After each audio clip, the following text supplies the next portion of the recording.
की राज ठाकरेचा एकुलता एक चिरंजीव याची त्यावेळेला तब्येत ठीक नव्हती, आजारी होते, पण तुम्ही ती पर्वा केली नाही. ती पर्वा न करता तुम्ही आमचे 7 नगरसेवक खोक्या देऊन फोडलेत आणि आता यांच्यावर आरोप करता खोक्या आणि ओके. अर्धो सख्या भावाचे नगरसेवक सोडत नाही. छत्रपती शिवाजी महाराज, परमपूज्य डॉक्टर बाबासाहेब आंबेडकर, क्रांतीसूर्या सावित्रीबाई फुले, समाजसेवक प्रबोधनकार ठाकरे यांना अभिवादन करतो. व्यासपीठावरील या राज्याचे लाडके उपमुख्यमंत्री सन्माननीय देवेंद्रजी, केंद्रीय मंत्री सन्माननीय रामदासजी,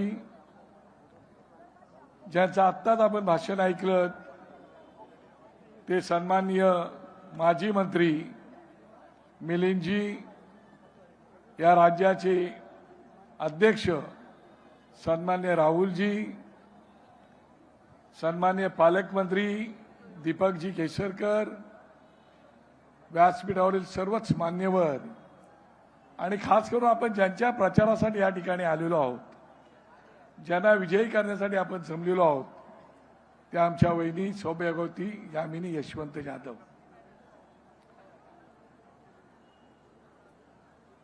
माझ्या समोर असणारे पत्रकार, माता भगिनी बांधव आणि कानाकोपऱ्यातून लपून छपून नेमकं ह्या महायुतीचं काय चाललंय असे ऐकण्यासाठी जमलेले काँग्रेस आणि उभाटावाल्यांनो, खरं आता ही लोकसभेची निवडणूक आहे आणि या लोकसभेच्या निवडणुकीला सन्माननीय राज ठाकरे साहेबांनी बिनशर्त पाठिंबा दिलेला आहे. तो बिनशर्त पाठिंबा एवढ्यासाठी दिलेला आहे की या राज्याचे कणखर नेतृत्व म्हणून देशाचे पंतप्रधान सन्माननीय नरेंद्र मोदी यांना पुन्हा एकदा आपल्याला लोकसभेमध्ये पंतप्रधान म्हणून बसवायचं आहे आणि या राज्याच्या देशाचे जे प्रश्न आहेत त्या सोडवण्यासाठी प्रामाणिकपणे त्यांच्या मागे खंबीरपणे उभं राहायचं. आणि म्हणून एक एक उमेदवार आपल्यासाठी लाख मोलाचा आहे. आता तुम्ही आमच्या यामिनी वहिनीचं भाषण ऐकलं. आम्ही विधानसभेत मी 4 टर्म होतो, महापालिकेतही होतो, लोकसभेत जरी आम्ही नसलो तरी लोकसभेतही आम्ही बघतो. लोकसभेमध्ये असे बरेच लोक आहेत जे फक्त लोकसभेत जांभई द्यायला तोंड उघडतात आणि कॅन्टीनला जायला खायला तोंड उघडतात.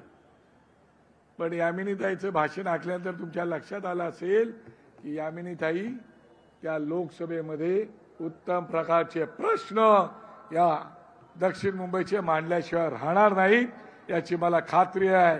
कारण मी त्यांना जवळून ओळखतो. एक लढाऊ बाण्याच्या कणखर पक्षाशी प्रामाणिक होत्या. त्यांना का जावं लागलं तो विषय वेगळा आहे, तोही मी भरपूर सविस्तर बोलू शकतो, वेळ कमी आहे. आणि म्हणून एक लढाऊ बाण्याची परमपूज्य डॉक्टर बाबासाहेब आंबेडकरांची भीमाची कन्या या ठिकाणी उभी आहे. आणि म्हणून माझी ह्या दक्षिण मुंबईतील सगळ्यात माता भगिनी बांधवांना विनंती आहे की त्यांची 3 नंबरवरती निशाणी आहे आणि या निशाणीवरती 20 तारखेला बटन दाबून त्यांना निवडून द्यायचे आहे. आता काँग्रेसच्या हातात काहीच राहिलेलं नाही आणि म्हणून काँग्रेसवाल्यांनी आता सन्माननीय रामदास आठवले बोलतीलच, या देशाचे पंतप्रधान तिसऱ्यांदा पुन्हा नरेंद्र मोदी झाले तर संविधान बदलणार, आपकी बार 400 बार आले की बदलणार. मला कळत नाही हो, ज्यांनी 80 वेळा संविधान बदललं त्यांनी सांगायचं आम्हाला. काँग्रेसवाल्यांनो, तुम्ही किती वेळा संविधान बदललं? जरा तुमची आलेख काढून पहा. अरे तेवढंच नाही केलं. ज्या परमपूज्य डॉक्टर बाबासाहेब आंबेडकरांचं नाव घेता त्या परमपूज्य डॉक्टर बाबासाहेब आंबेडकरांना एकदा नव्हे दोनदा तुम्हीच निवडणुकीला पाडलं होता. तुम्ही काय सांगता आम्हाला संविधान बदलायचं? भारतरत्न तुम्ही दिला नाही, संविधान दिवस तुम्ही चालू केला नाही, सन्माननीय नरेंद्र मोदी साहेबांनी चालू केला. हे तुम्ही आम्हाला शिकवायची गरज नाही. आणि म्हणून ही भीमाची कन्या आहे, काम करणारी आहे. एका बाजूला नगरसेवक म्हणून त्यांनी काम केलेलं आहे, महापालिकेमध्ये विधानसभेत त्यांनी काम केलेलं आहे, आदर्श आमदार म्हणून त्यांना पुरस्कार मिळालेला आहे. आणि अशी उत्तम वक्ती असणारी कन्या आपल्याला त्या लोकसभेमध्ये पाठवायची आहे. म्हणून माझी तुम्हाला विनंती आहे, सन्माननीय लोढासाहेब या ठिकाणी आलेले आहेत, त्यांचं आपण स्वागत करूया. वेळ कमी आहे आणि लोक खूप आहेत बोलणारी. त्या सीएम आणि डीसीएम या दोन आणि केंद्रीय मंत्री यांचं भाषण फार महत्वाचं आहे. पण मला हे सांगायला पाहिजे, या देशाच्या रक्षणासाठी, या देशामध्ये बांगलादेश आणि पाकिस्तान मधून होणारी घुसखोरी थांबवण्यासाठी, हे येणारे लोंढे थांबवण्यासाठी, या देशाची सुरक्षता केवळ नरेंद्र मोदी साहेब हेच राखू शकतात, याची आम्हाला पूर्ण खात्री आहे. मला आठवते बाळासाहेब असताना बाळासाहेबांची इच्छा होती, या देशामध्ये राम मंदिर निर्माण झालं पाहिजे, या देशातलं काश्मीरमध्ये असणारं 370 कलम रद्द झालं पाहिजे, या देशामध्ये समान नागरिक कायदा आला पाहिजे, या त्यांच्या इच्छा होत्या. मी नरेंद्र मोदी साहेबांचं, देवेंद्रजी तुमचंही, केंद्रात नरेंद्रजी आणि राज्यात देवेंद्रजी, हे आम्ही विसरलेलो नाही. बाळासाहेबांच्या दोन इच्छा तर पूर्ण झालेल्या आहेत. राम मंदिर निर्माण झाले, आता थोडं राहिलं तेही होणार आहे. आणि 370 कलमी गेलंय. आणि मला खात्री आहे की 100% या राज्य देशामध्ये समान नागरी कायदा आल्याशिवाय नरेंद्र मोदी साहेब राहणार नाही. आणि म्हणून त्यांचे हात मजबूत करण्याची आवश्यकता आहे. जे करायला पाहिजेत, जे आपण बोलत नाही.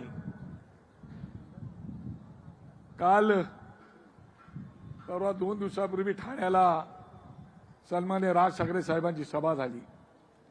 त्या सभेमध्ये साहेबांनी एक लावरे तो व्हिडिओ दाखवला. साहेबांनी कोणाचं नाव नाही घेतलं, लावरे तो व्हिडिओ दाखवला. आणि मग काय, आता शिवसेनेत सध्या बोलायला माणसं नाही राहिली, सगळ्या तोफा बाहेर पडल्या.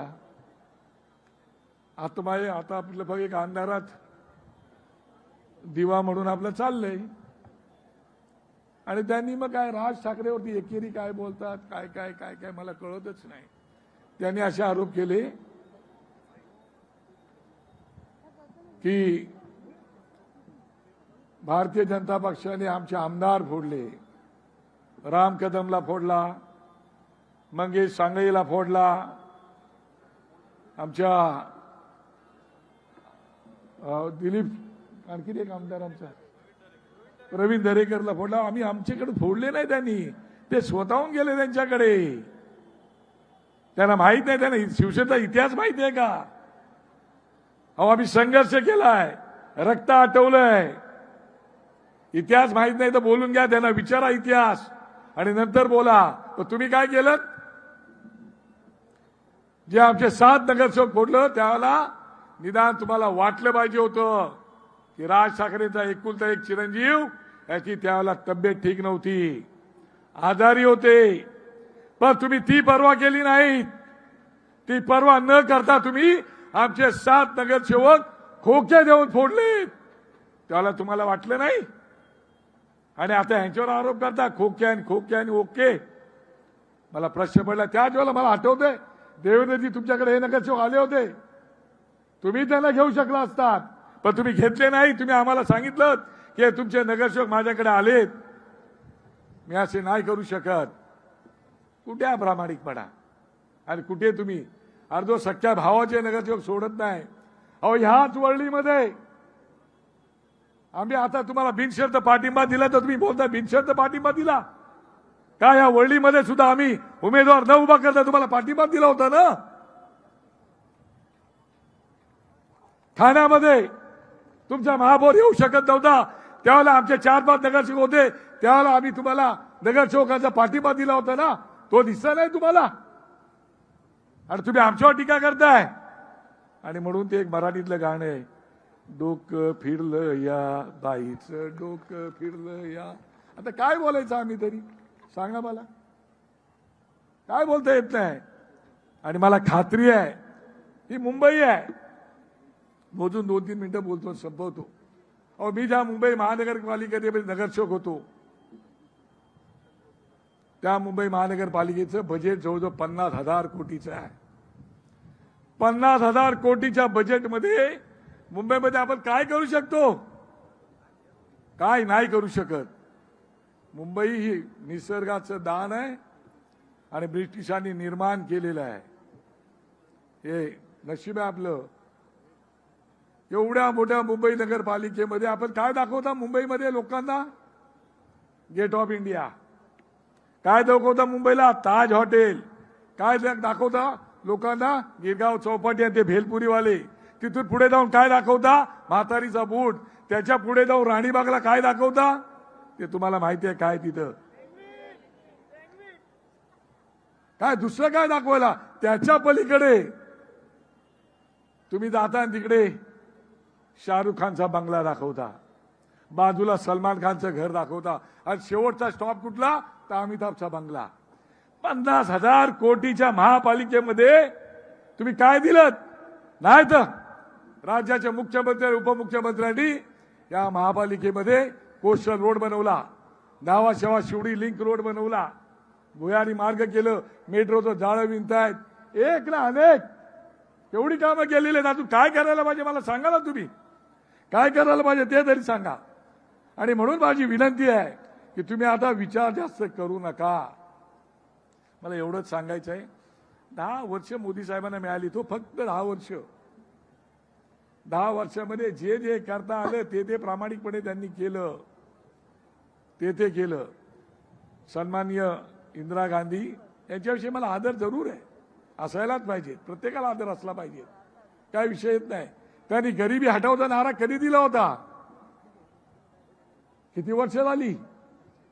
आजही मोदी साहेबांना आणि सरकारला 80-85 कोटी लोकांना अन्नधान्य फुकट वाटावं लागते. गरिबी हटली? 10 वर्ष फक्त दिले तुम्ही. आणि या ठिकाणी 10 वर्षामध्ये विकासाची गंगा दिसते आम्हाला, कुठे अडचण वाटत नाही, सगळं उभं राहते.